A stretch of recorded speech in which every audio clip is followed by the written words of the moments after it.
Hello दोस्तों, मैं मुरलीधर शर्मा आप लोगों का स्वामी विवेकानंद कोचिंग क्लासेस दांतल में आपका हार्दिक स्वागत करता हूं। तो आज मैं आप लोगों के लिए लेके आया हूं हिंदी व्याकरण का एक नया टॉपिक, जिसमें अपन पढ़ेंगे हिंदी व्याकरण से रिलेटेड नहीं है, इसका अपना पहला ये टॉपिक है शब्द विचार से रिलेटेड। तो दोस्तों अपन आज बात करेंगे शब्द विचार के बारे में अपन आज ये पढ़ेंगे शब्द विचार। तो देखते हैं शब्द विचार होते क्या हैं।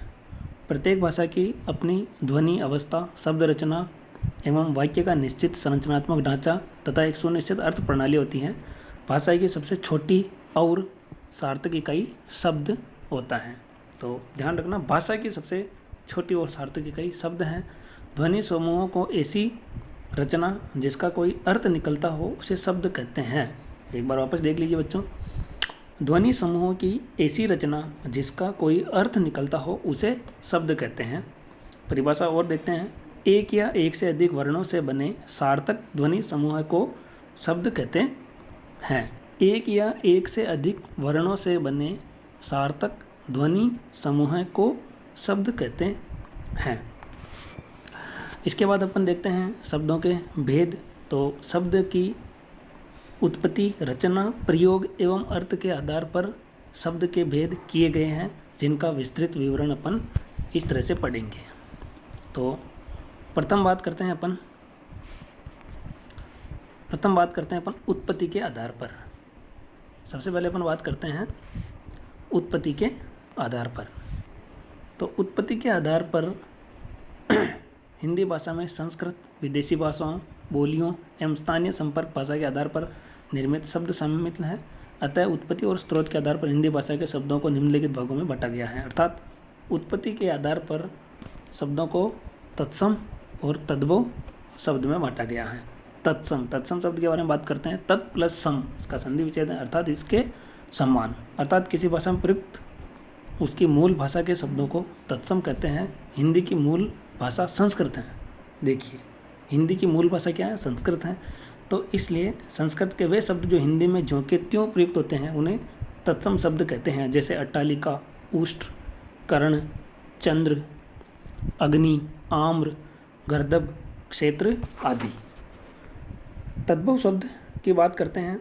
संस्कृत भाषा के वे शब्द जिनका हिंदी में रूप परिवर्तित कर उच्चारण की सुविधा अनुसार प्रयुक्त किए जाने लगा उन्हें तत्सम शब्द कहते हैं। जैसे अटारी, ऊँट, कान, चांद, आग, आम, गधा, खेत आदि।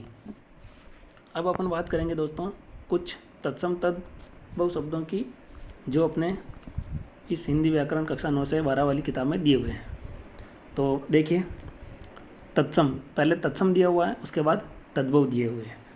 जैसे अपन बात करते हैं अकार्य, तो अकार्य का तद्भव क्या होगा? अकाज। ऐसे ही अगम्य का तद्भव क्या होगा? अगम। आश्चर्य का तद्भव क्या होगा? अचरज। अक्षत का क्या होगा? अक्षत। अट्टालिका का तद्भव क्या होगा? अटारी। ऐसे अपन बात करते हैं अज्ञानी तत्सम है, तो इसका क्या होगा? अनजाना। अज्ञानी का क्या होगा दोस्तों? अनजाना। अंधकार का तद्भव क्या होगा? अंधेरा। अमावस्या का क्या होगा? अमावस। अक्षर का क्या होगा? आखर। अमूल्य का क्या होगा? अमोल। तो इस तरह दोस्तों आज हमने पढ़ा था शब्द विचार, और शब्द विचार के अंदर पहला पार्ट पढ़ा था उत्पत्ति के आधार पर। इसमें भी अपन ने 2 पढ़े थे, तत्सम और तद्भव। तो कुछ अपन ने उदाहरण देखे थे।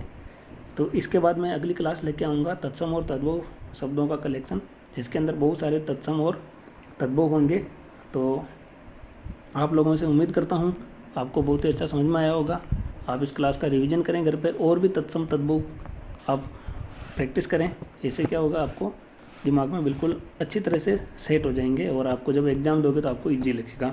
तो दोस्तों, चैनल को अभी तक लाइक और सब्सक्राइब नहीं किया हो तो अभी लाइक और सब्सक्राइब कर दें, और ज़्यादा से ज़्यादा अपने दोस्तों में शेयर करें। जय हिंद, जय भारत।